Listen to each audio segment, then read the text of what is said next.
Structural analysis of a 3-axis CNC machine. Yeah, next part. Forces on the X bearings. Summary. Yeah, we will bring everything together in this episode, and yeah, I guess I will do two parts. First, qualitative part, short recap of what we've done so far and what general rules we can apply when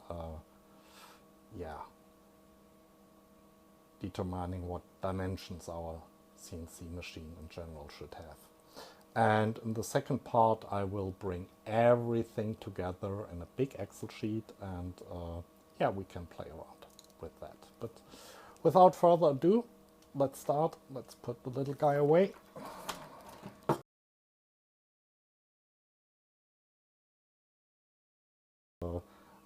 The four previous parts of the series. Yes, it's a little dry matter.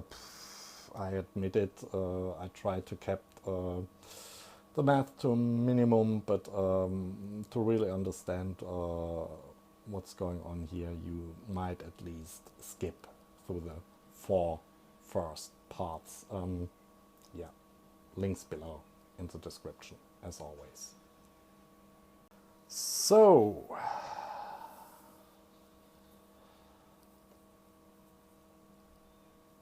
that was the part where we talked about the forces exerted on the X bearings by tool Z forces, and yeah, that was primitive. I mean, what you could take away from that in regard to tool Z forces was it's a good idea to have your X bearings, your two parallel X bearings. So bring back the little guy, the upper and the lower guide rod of the X bearings, as far away as possible. That will reduce the force on the bearings. I mean, that's trivial. And to have your whole X-axis, Z-axis and spindle motor assembly as far, as close as possible to your bearings. I mean, yeah, that's also trivial. So then we went, wrong way around, to the tool Y forces, and yeah, things we learned here were also trivial. Keep your guide rods of your bearings on the Z-axis of the X bearings as far apart as possible. Keep the axis of your spindle as close as possible to your X bearings, and yeah, of course, as the more you extend your tool center downwards from your bearings, yeah, that was on the Z axis, the distance between tool and the lower X bearings, the greater the forces will get. So, yeah. But you can do something construction-wise, getting your spindle nearer to your X bearings.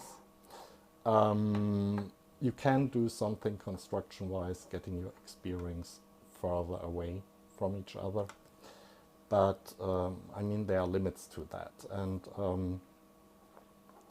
I mean, if you plan to have a fixed amount of travel on the Z-axis for your machine, you cannot really do something about that. So also trivial. Then we came to, yeah, the big one. Forces on the tool x-axis, where, bringing the little guy again, so actually forces on along the x-axis of the tool, which were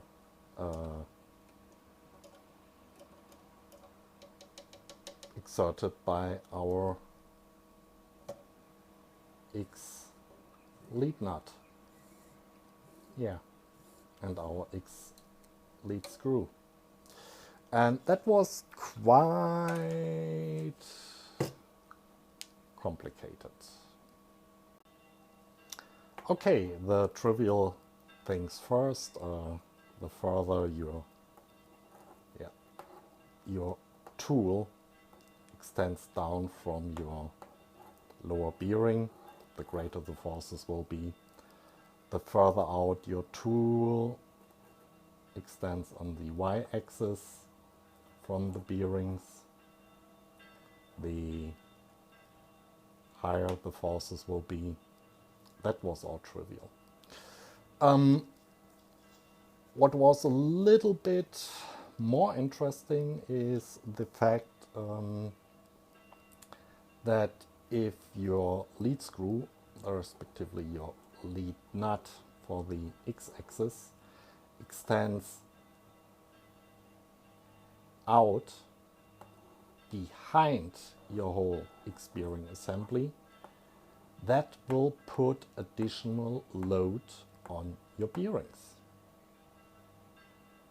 That's, yeah, I mean, maybe for some it's trivial, but I don't see that, well, really taken into consideration when looking at some CNC machine constructions. So the rule of thumb here is put your X lead screw and your lead nut as close as possible to your whole X-bearing assembly. What was also really surprising was when you have an offset in height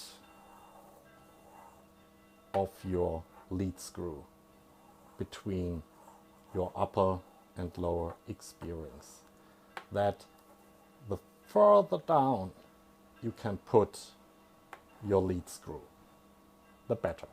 The lower the forces will be on your X-bearings. The really surprising point when looking at tool X forces for me was the fact that, yeah, you see it here, the blue forces countering some momentum. When you increase the distance on the z-axis between your upper and lower X-bearings, you actually increase, in that case, you increase the forces on your bearings. So in all cases, before we said, okay, no problem, just increase the distance between upper and lower X-bearings, the ZX. But here in that case, that X, ZX, if you increase it, it increases the forces. So yeah, that's something you really have to keep in mind. So you have to do a compromise there. Yeah, and last but not least, we had the weight of the whole assembly of X-axis, Z-axis and the spindle motor. putting some load on our upper and lower X bearings, but that's also primitive again. Again, make ZX as big as possible, yeah, within reason. Remember, you have to, that's a compromise between that load case, tool X forces, where increasing the distance is a bad idea.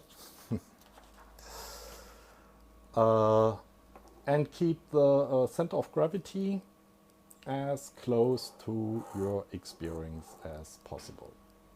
Yeah. So, and this was just, yeah, some qualitative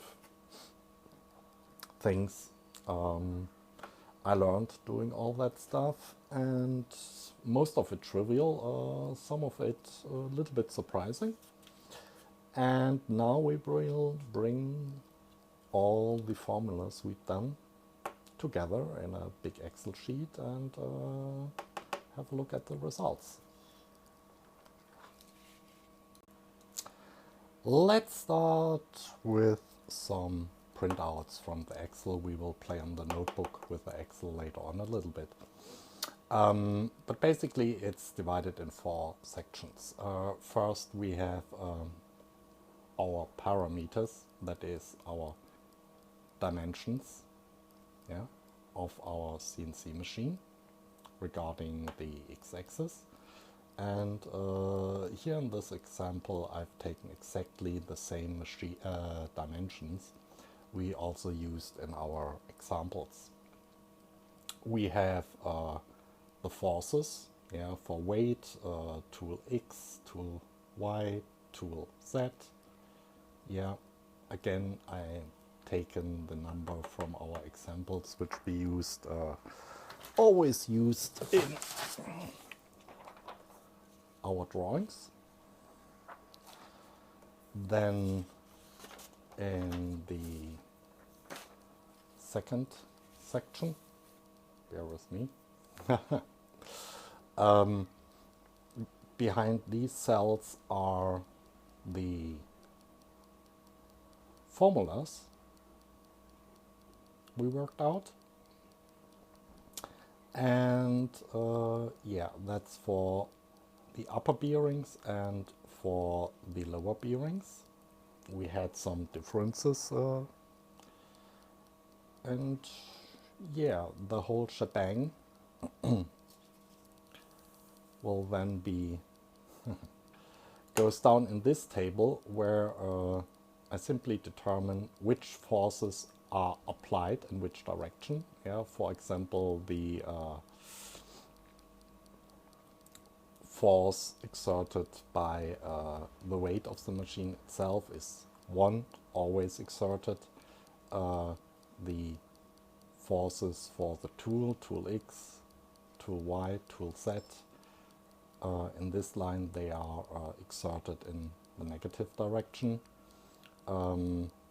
Here TZ is 0, is not at all applied, so no movement of the tool in the Z direction. Yeah, here our machine is at a standstill. For example, no forces on the tool applied at all, so only the weight to be carried by the bearings. Yeah, and basically I have here a big table, and it continues somewhere, oh sorry, on the back of the sheet. A table that gives you all possible modes of the machine. So either each of the 3 axes either moving in negative direction or in positive direction. And these cells here for the X force and the Z force on our bearings for upper and lower are basically only the numbers calculated by our formulas multiplied either by 0, -1, or 1, summed up. So that gives us the total force on y and z axis on the bearings. I bring in the little guy. So on z axis and y axis on our bearings, looking at the side of the machine. And you know the drill, force triangle, or this is Pythagoras behind that. Maybe we look at it online on the notebook, what the formulas look like, would be the total force. And I'm only displaying full newtons, no decimal places. And the angle of attack, where the angle of attack is, okay, that's not a circle, sorry. So this would be the y-axis, this direction, and this is the z-axis. And if the total force comes from here, this would be our angle of attack, alpha, which we also calculated before. And basically that's just a lot of numbers. That's not very satisfying. So in the fourth part, I mean the formulas being the second part and that big table being the third part, in the fourth part, now I have to make sure that I take the right sheet, other way around. I've plotted these again on each of these plot is for the y-axis and the z-axis. And if you've seen my clip, put a link below, about the structural analysis of SBR10 UU bearing, you might recognize these plots. So these are basically single points around the bearing.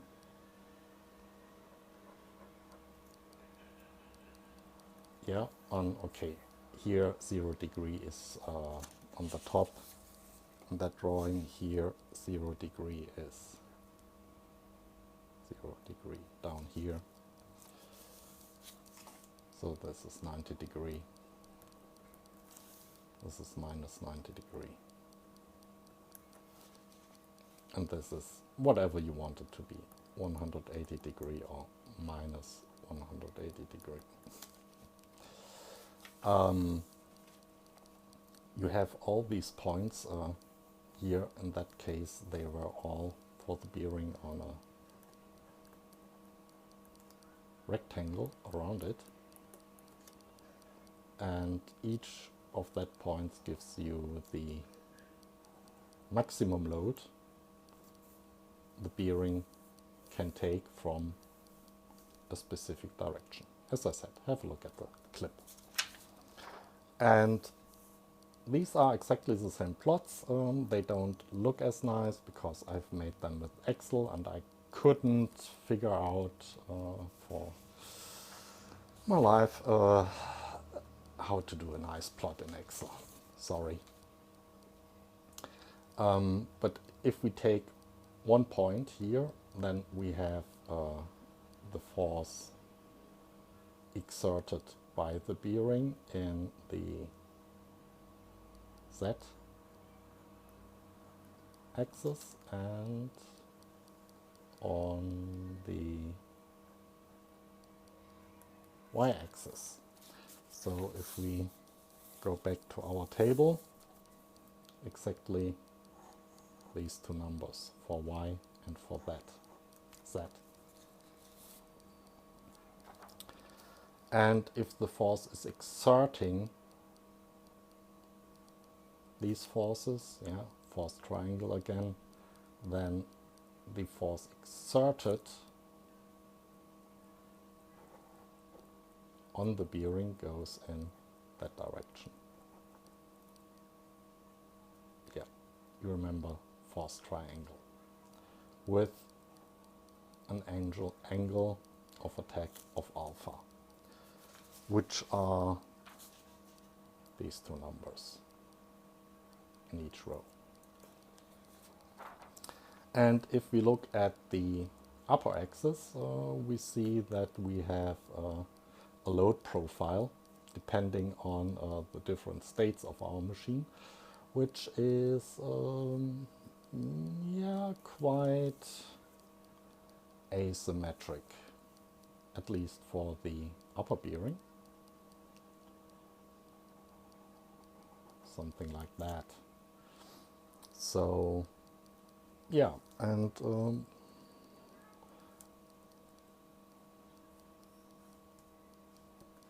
you can see what the maximum force is also from the table, which is applied to the bearing and from which direction it's coming. Just, yeah, I'm on the right axle, sorry. For the lower bearing, it's a different story. So we have here three groups. So if I would make a load profile for that bearing, it would look like about that. And yeah, that definitely can give you a hint, or it exactly tells you from which directions the forces are coming and how great they are.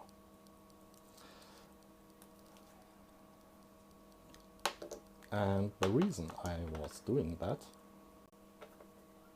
magic, is that these nifty SBR10UU bearings have quite an interesting load profile.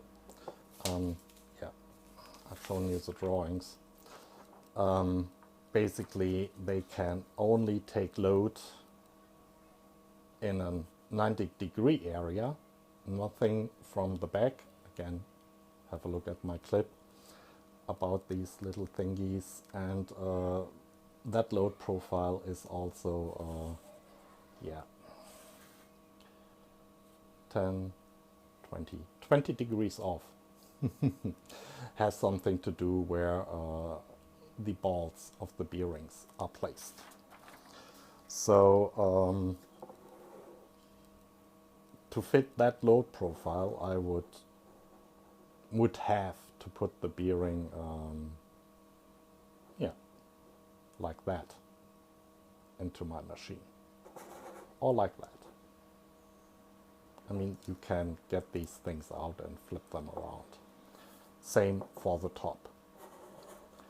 But I never ever should put them, like they are on most machines, this way.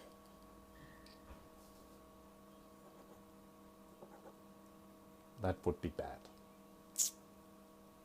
Because then I have a lot of forces coming from the behind, and as I said, these SBR10 bearings,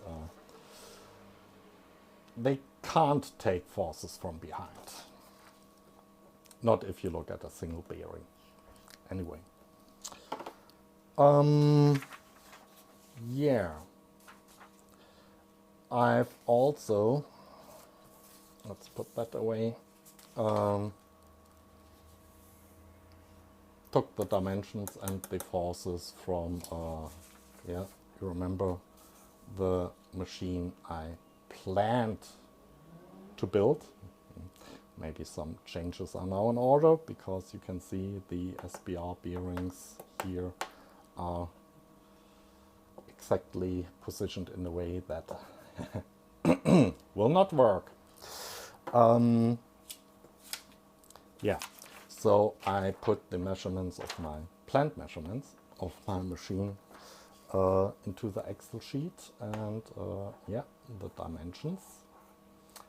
And the forces, cutting force on all axes is 188 newtons, and yeah, the weight, the force of the weight is only 54 newtons, which is a little bit over 10 pounds, 5 kilograms. So yeah, other way around, yeah, 5.5 kilograms, 11 pounds, something like that.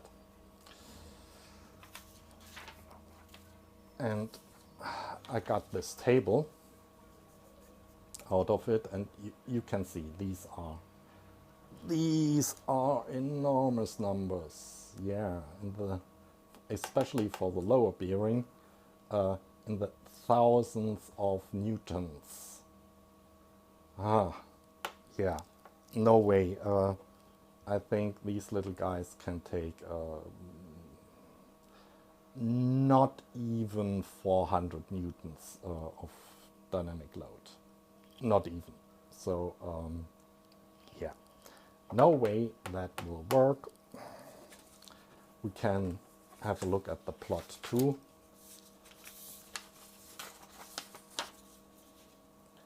Yeah, the scale is different this time. Yeah, 1400 newtons plus minus in each direction. So you say the upper bearing, we have these 3 groups, and basically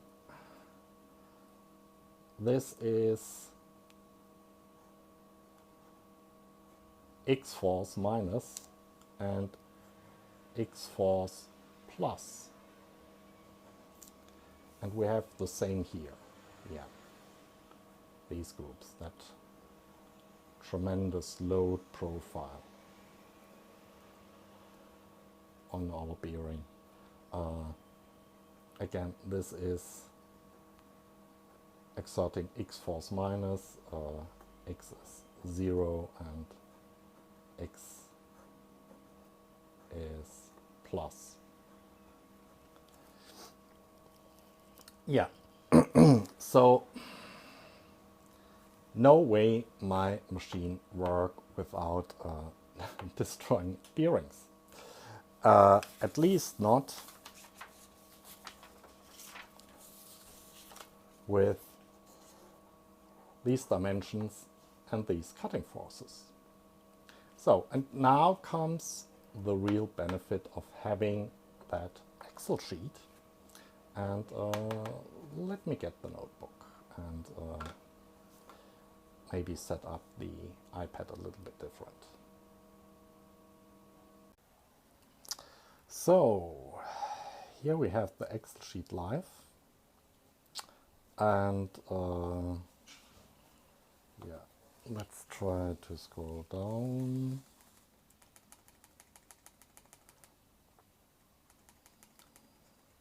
Yeah, and you basically see here the 2 plots we already seen in print, which is yeah, out of this world. But you remember one nick of my machine, which complete naivety I did was my bearings on the x-axis are very tight together, so I can maximize the travel in x direction. And obviously that's not working out. And you remember making that parameter, the distance between the x bearings on the x-axis, greater will reduce the forces. And the greatest forces I'm experiencing are from tool X on upper and lower bearing. So if I simply go here and just change that to say,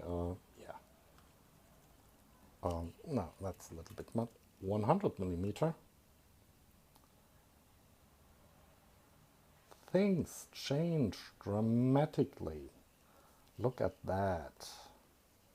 This is, well, not covering all directions. You remember, I can only, with a single bearing, cover a 180-degree angle of forces, but this is now well within the, not even, but below, well below the 380 or whatever Newton an SBR10UU bearing can take. And this is, well, this is still too big. This is still too big. I mean, we're talking here, yeah, almost one tick is 700 newtons of force on all directions. But now I can play with my dimensions, or find out what my machine can realistically do. So I say on the z-axis, between the tool center and my lower X bearings, 150 millimeter. So yeah, I like to have a travel on the z-axis of 150 millimeters, but maybe that's too much. So let's go down here. Remember, it's also a good thing to make that number smaller, to 100 millimeters, which is for, you know, really SBR10 based CNC machine, not too bad. And have a look now. And okay, we're actually getting somewhere. I mean, this is the upper bearings are completely uncritical. Lower bearings, yeah, 700 newtons, 300, yeah, still a little bit too much. But, I mean, you guess the principle. You can now tweak your values. Yeah, what else can we do? The center lead nut and center of X bearings downwards. You know, that offset that your lead nut has on the z-axis. We can move that maybe a little bit further down. Let's say 30 millimeters. We said it's a good thing to do that. And yeah, okay. I will not completely complete now, I mean online, do a complete design of the CNC machine. I just wanted to show you what you can do now with that axle. And basically, if you have the drawings we used, it's only 7 dimensions. So that was the structural analysis of a CNC machine, forces on the X bearings. And I will continue this series, of course, for the Z bearings and also for the Y bearings. But I guess I have to do something real now for a change, for a while at least, and I will construct my x-axis and I will keep you appraised. Thank you for watching, and on the last note, if you want that Excel spreadsheet and the drawings were made in Visio, but I can export them as PDF or GIF or whatever. If you want access to them to fiddle around by yourself, leave me a comment in the links and we'll find a solution. Maybe I put them up on a public Google Drive directory or something like that. We'll see. For now, thank you very much and see you next time.